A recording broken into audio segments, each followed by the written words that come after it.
پیٹ ہے، اس کے جسم کو بڑا کیا گیا اور اس کا بہت بڑا پیٹ ہے، اور اس پیٹ کے اندر کا نظام نظر آ رہا ہے، اور اس کے اندر بڑے بڑے سانپ ہیں، بڑے بڑے سانپ اس پیٹ کے اندر دوڑ رہے ہیں اور ڈنک مار رہے ہیں، اور جب سانپ ڈنک مارتا ہے تو یہ تکلیف سے جو ہے بلبلا اٹھتا ہے، چیختا ہے، چلاتا ہے۔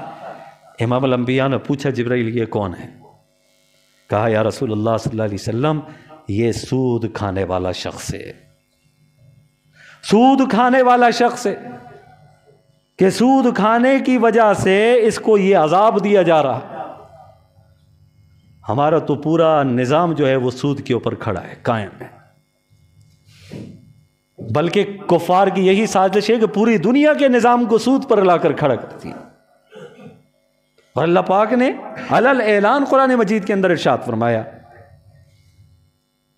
کہ جو سودی لین دین، کاروبار، کھانا پینا یہ معاملہ کرے گا تو اس کی علل اعلان میرے ساتھ جنگ ہے، اور اللہ پاک جس سے اعلان جنگ کر دیں اسے کوئی نہیں بچا سکتا۔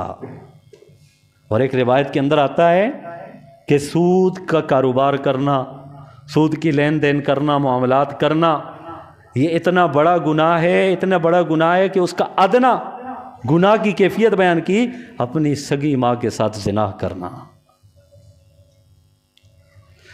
ہائے ہمارے معاشرے کے اندر آج ہم کیوں رو رہے ہیں، کیوں پستی کا شکار ہیں؟ کافر گاجر مولیوں کی طرح کاٹ رہے ہیں ہمیں، آج ہماری دعاؤں میں اثر نہیں ہے، ہم اللہ کا نام لیتے ہیں، بے شمار لیتے ہیں، اللہ کے نام لینے میں وہ تاثیر ہماری زبانوں میں نہیں۔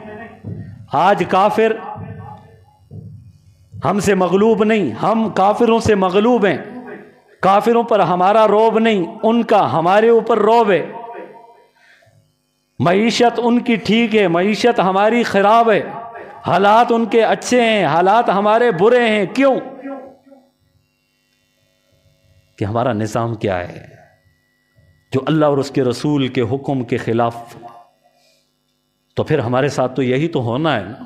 یہ تو دنیا میں جو ہو رہا ہے، سود کی لین دین کرنے والا وہ کبھی بھی اس کا پیٹ نہیں بھرے گا، وہ کبھی بھی خوش نہیں ہوگا، خوشحال نہیں ہوگا، پریشان ہی رہے گا، نہیں تو دوسری طرف سے اس کے پیسے نکلیں گے۔ اور قیامت والے دن جو عذاب ہے اس کی ایک کیفیت ابھی آپ کے سامنے بیان کی گئی۔